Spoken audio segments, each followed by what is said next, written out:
Tak a já nebudu zdržovat a jenom bych ráda uvedla našeho prvního hosta, a to sice slovinskou filozofku a překladatelku zabývající se politickou teorií, psychoanalýzou a etikou Jelicu Sumic Rihu. Jelica je mimo jiné představitelkou Lublaňské psychoanalytické školy a vydala knihy jako například Jedinečnost psychoanalýzy či Proměny etiky. A teď už předávám slovo jí, aby přednesla svoji přednášku nazvanou Filozofie jako vzdělání podle pravd.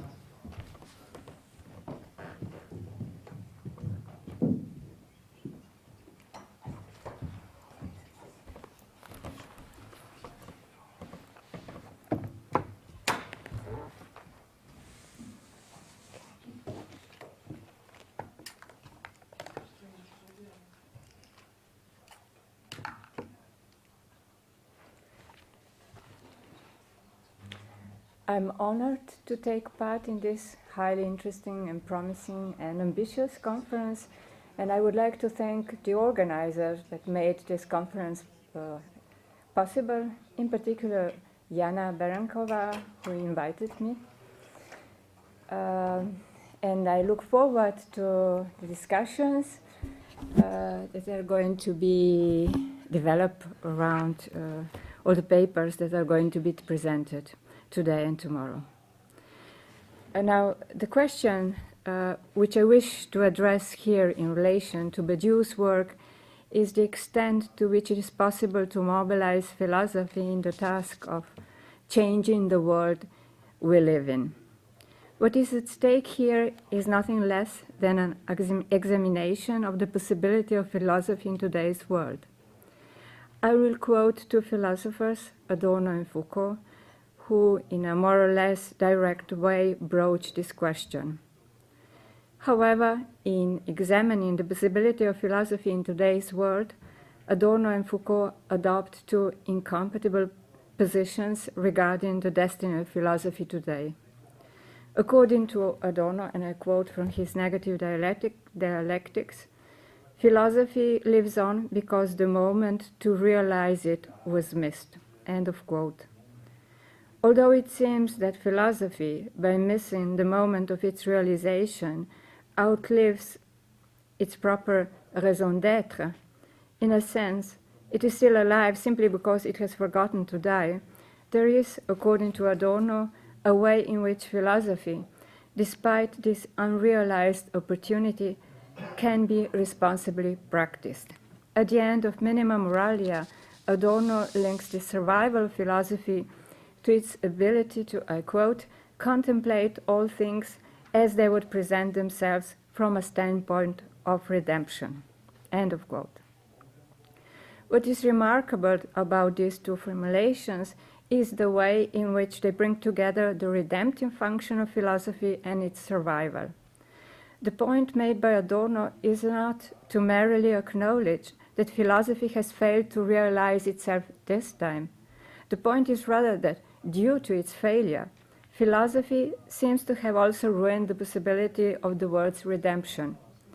Yet far from denying the irreparability of the missing opportunity, Adorno paradoxically insists that philosophy's survival depends on it. A peculiar survival, to be sure, as it entails that no second chance for redemption will present itself. But there is another reading of the task that philosophy assigns to philosophy in contemporary world. According to this reading, by missing the moment of its realization, philosophy seems to be returning to the point of departure, in a sense of speaking, to be once more nothing but the interpretation of the world. This is from Marx's 11th thesis. But in assuming its traditional role, philosophy nevertheless succeeds to embody a point of eccentricity or extimacy within the world, which allows it, by reopening a gap between the world as it is and the saved world, to maintain a critical distance vis-à-vis the world. For Foucault, by contrast, there is still work to be done by philosophy. If being modern requires a specific relation of belonging, such that presents itself as a task, as Foucault claims in his famous text, What is Enlightenment, then the task proper to philosophy, as it turns to its time, consists in marking the discontinuity of time by wrenching something eternal from the present instant. Only in this way, that is, by going against the grain of the times in order to rescue a moment of eternity in it, can philosophy heroize the present. This is Foucault's expression.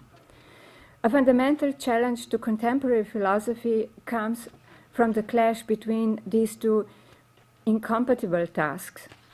But if the last hour philosophy has not yet come, this is because among contemporary thinkers there are at least two, Alain Badiou and Giorgio Agamben, who have risen to this challenge. Although neither Agamben nor Badiou never quite state this explicitly, it seems that they set out from the assumption that the only strategy adequate to the problem that philosophy must solve, namely the problem of its contemporaneity, is to stain the disjunctive tension between these two antinomian paths. For the lesson Badiou and Agamben draw from Adorno is that philosophy, considered as a form of resistance to the present, can exist after the proclamation of its end. And indeed, there is perhaps no better example of this desire for the continuation of philosophy than Badiou's attempt to refound philosophy in an epoch which is less hostile to philosophy than indifferent both to its existence and its non-existence.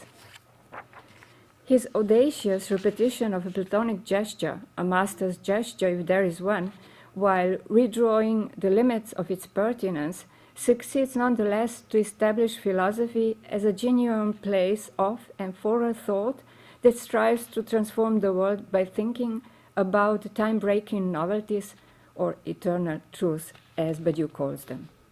No doubt, in the intervening period, that is to say, since Adorno, a new relationship has been established between philosophy and its time. The novelty of this relationship can be seen in one of Badiou's lectures, whose title is precisely The Desire of Philosophy and the Contemporary World. In this lecture, Badiou dramatically announces that if, I quote, the destiny and even the very existence of philosophy is at stake today, end of quote, this is because in the contemporary world, described as a sort of anarchy or more or less regulated, more or less coded fluxes where money, products, and images are exchanged, end of quote, the place of philosophy seems to be foreclosed from the outset. It follows that in order to be able to resist the pressures of today's world, philosophy, according to Badiou, must be able to propose something which can interrupt this endless regime of circulation, disrupt precisely that which renders our world fragmentary and illegible. The imperative that contemporary philosophy confronts is that there be such an interruption point, precisely because only such a point of discontinuity allows thought to extract itself from the world that never ceases to change. Thus, in order to avoid the grip of the present hegemonic ideological discourse, philosophy's task is to return to a seemingly obsolete moment from the past, the real of the times, or a moment of eternity that transcends different times and worlds. Although Agamben has been slow to address the question of philosophy's tasks in our time, he agrees with Adorno and Badiou that it is philosophy's duty to resist the world and its time. Where Agamben and Badiou differ is over the identification of the task of philosophy. Agamben provides an alternative vision of philosophy's task, categorically different from Badiou's definition of philosophy's task, which consists, according to Badiou, in the recognition of a time-breaking novelty capable of causing radical reorientation of thinking and existence.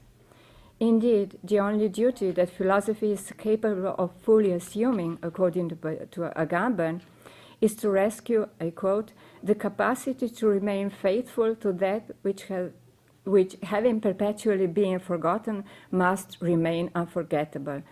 End of quote. This is from Agamben's Time That Remains. It is in light of a threat of the return of the non-dead forgotten that Agamben conceives of exigency as a sort of protection, a prophylactic against the return of the forgotten, or more properly, against the return in the real of that which has been foreclosed from the symbolic. One of the most immediate consequences of this defense against the possible destructive return of the forgotten past is that the relation between the possible and the real must be rethought, or even inverted. Thus, against Leibniz, who stated that every possibility demands to exist to become real, the gist of exigency for Agamben lies in a retroactive production of the possibility of that which is presented to us in its immutable givenness and necessity.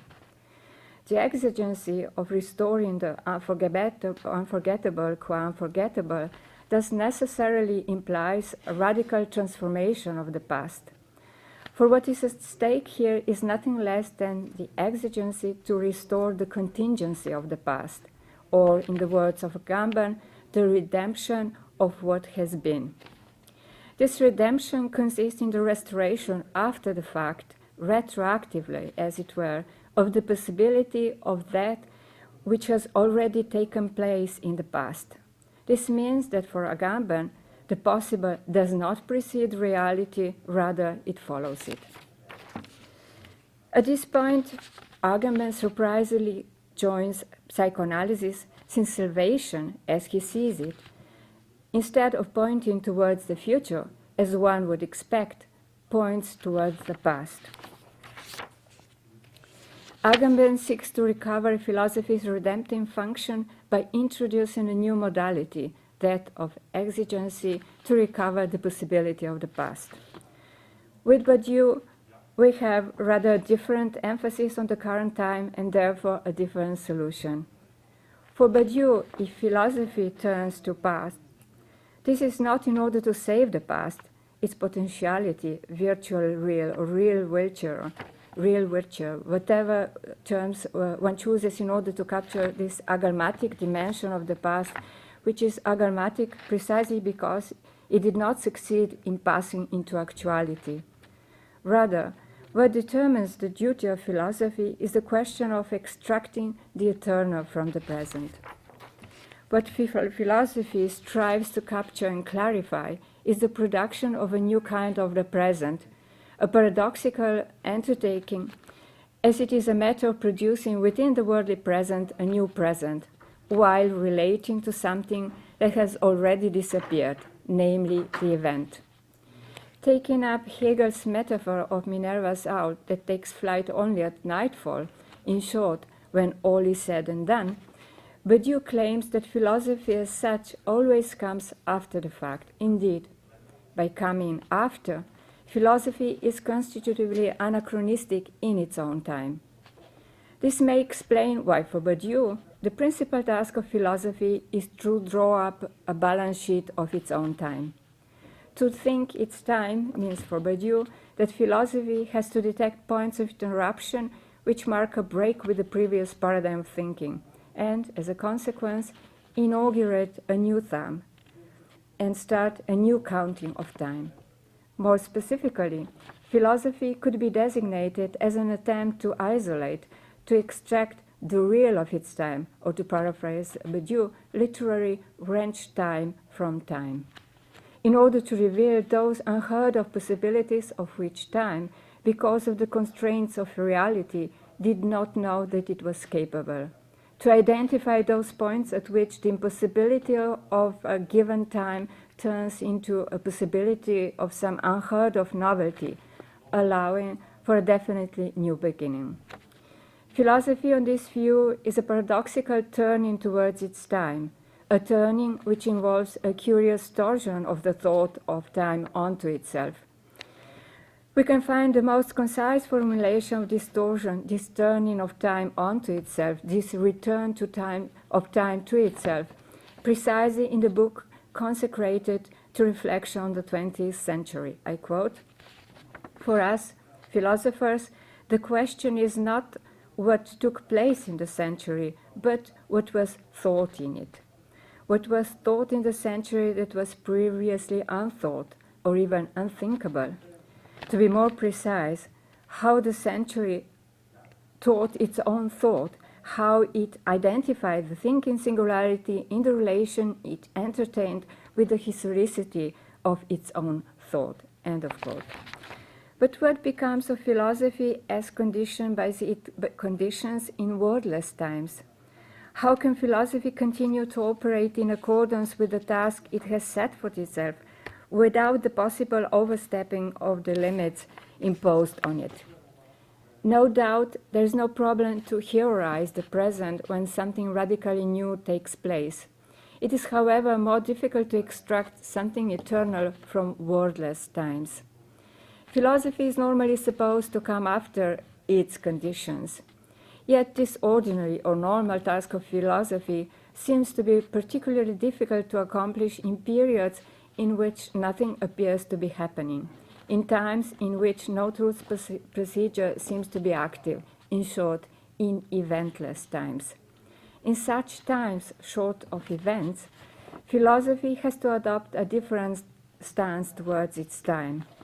In the times when no new truth seems to be emerging, philosophy has to make a wager à la Pascal, namely that contemporary philosophy, and I quote from Logique du Monde, is capable of enveloping today's action and drawing strength tomorrow from what these actions will produce, end of quote.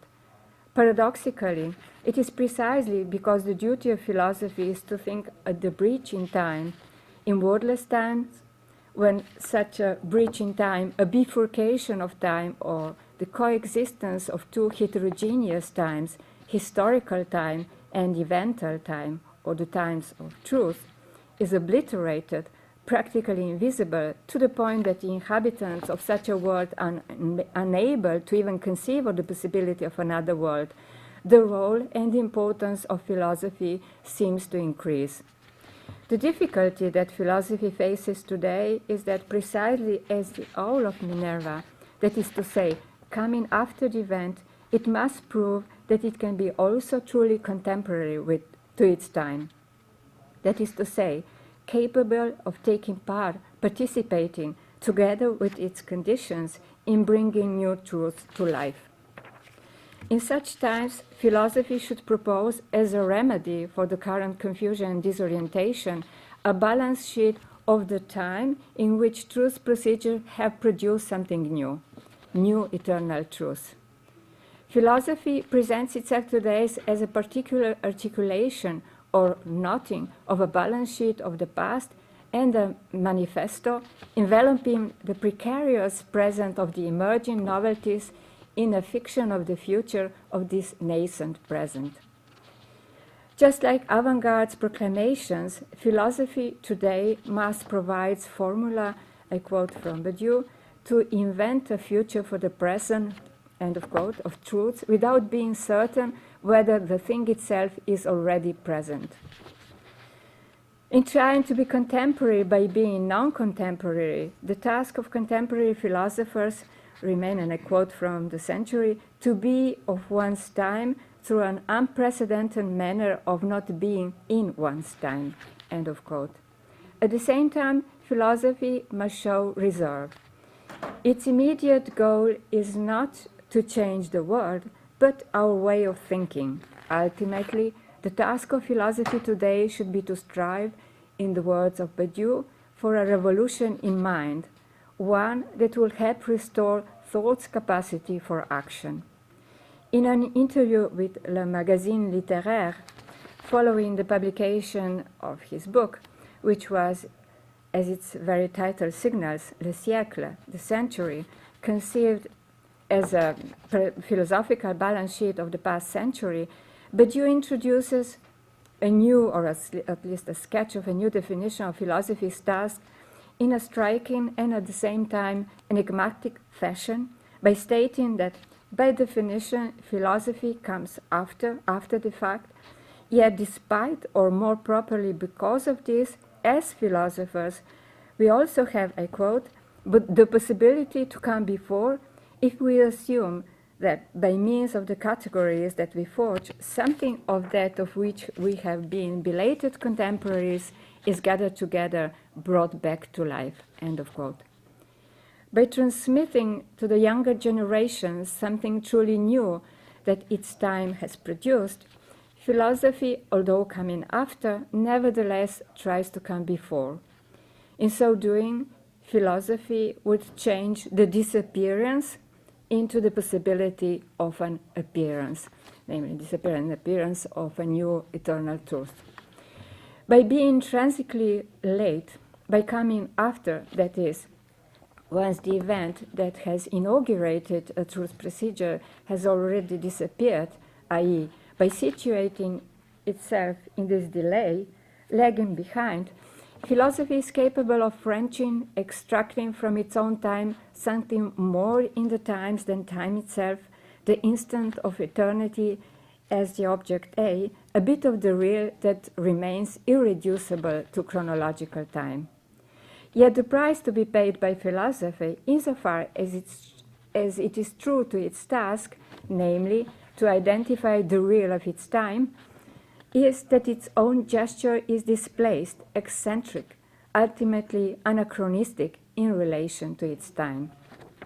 But it is precisely on the basis of this eccentricity, I would argue, that philosophical gesture of seizing truth is a paradoxical after that is at the same time before. Perhaps the most surprising short circuit can be found in a paradoxical cleavage of philosophy. Philosophy today is necessarily divided between a balance sheet and a manifesto, an announcement of the future orientation of thought. For the present to have a future, the question of the present must be posed in terms of a paradoxical obligation to the past. Now, how are we to understand this obligation to the past? For Badiou, whenever there is no present, when the present is lacking, this necessarily entails the lack of the past too. Yet, as Badiou never tires of reminding us, the concern of the obligation of the past is always the present and, by way of consequence, the future of this present. Badiou's thesis here is namely that with the obligation of the with the obliteration of the eventual past by means of its negation, obscuring, or criminalization, it is the present which also disappears. It is precisely at this point that the power of philosophy can and must be mobilized. Strictly speaking, for philosophy, this is Badiou's claim from his unpublished seminar, S'orienter dans la pensée, s'orienter dans l'existence, the 21st century has not yet truly begun. In view of this absence of new beginning, contemporary philosophy's duty is to uphold the following injunction, I quote, "The new century cannot indefinitely continue in deploying its vacuity. The new century must therefore finally begin," end of quote. As far as philosophy is concerned, for the new century to truly begin, it is necessary for philosophy to turn to the 20th century, namely to that century in which the possibility of another world was conceivable, and ask, what is still alive of the 20th century?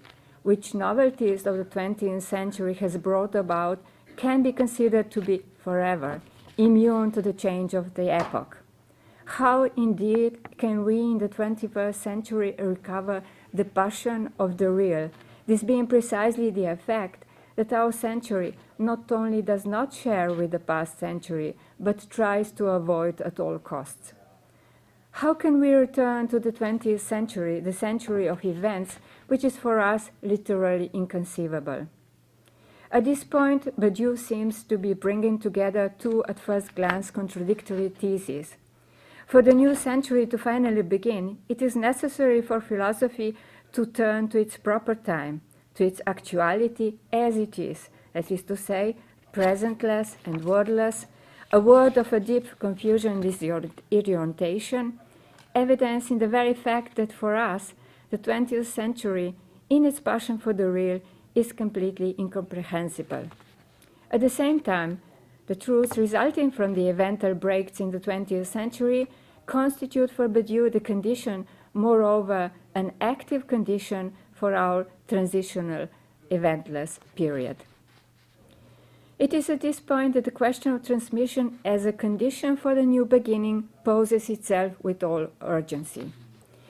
In what remains of my paper, I will try to argue that the issue of transmission of the past, of its restoration, is at the center of contemporary preoccupations with the possibility of a change of the world and mark a clean break with the past and project itself into the future, a change that would declare the advent of a new way of thinking and consequently of being.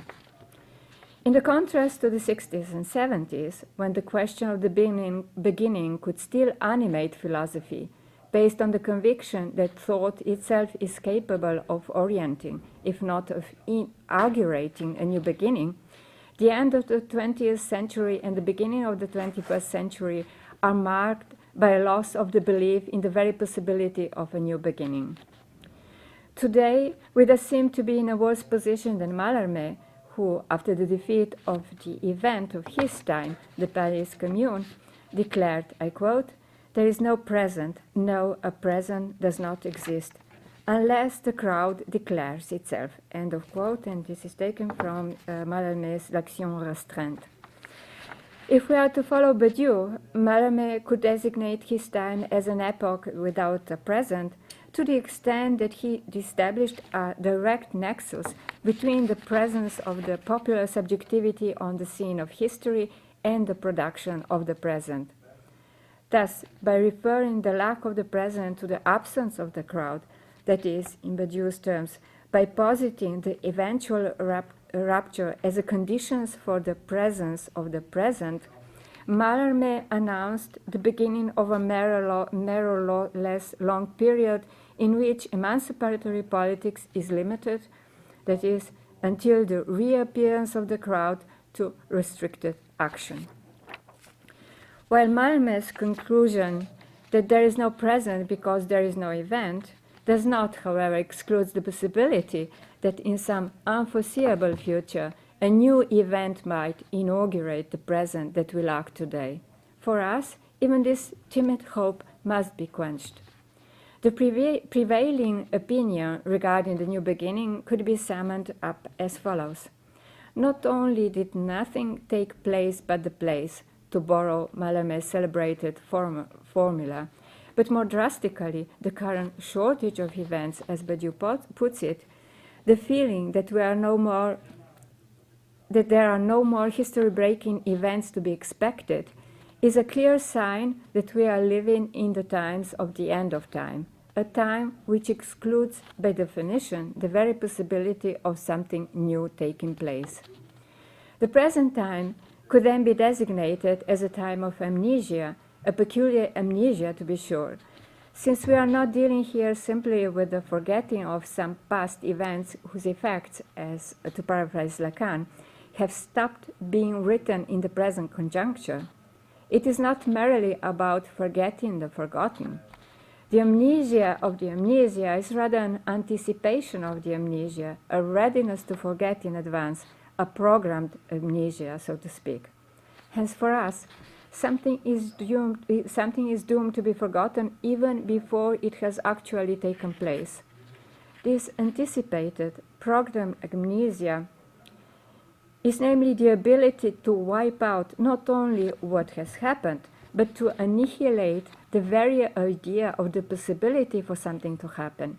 In short, the ability to erase the possibility of the possible.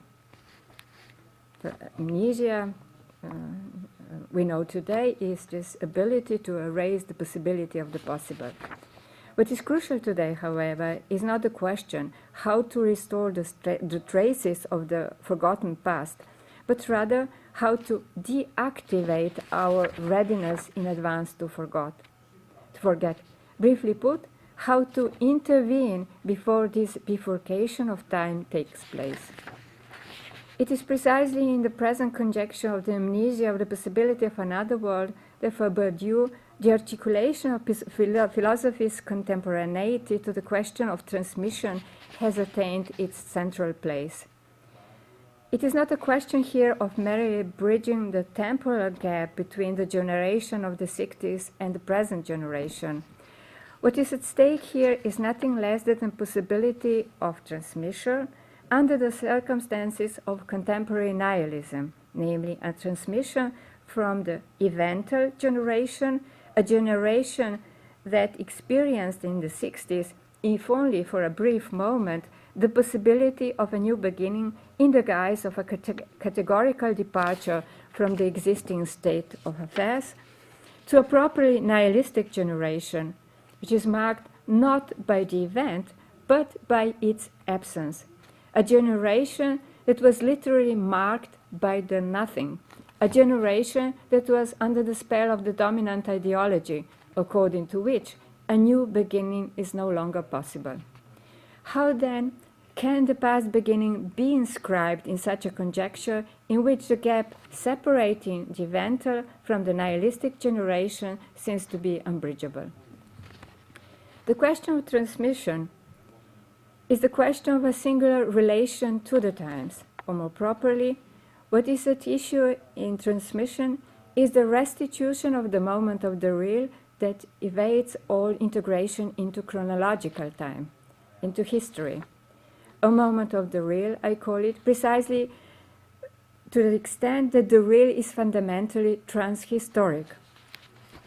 That quality, namely, that is shared by eternal truth, those moments of the infinitization of the impossible possibilities of a given world, which are as such transworldly and transtemporal. In light of this transtemporality of the real, it could be said that the past, the present, and the future are less to be understood as chronological categories than as specific subjectivations of time. In this context, the current amnesia of the beginning could be viewed as a particular subjectivation of time, a mode of the subjective time characterized by the erasure of all discontinuity.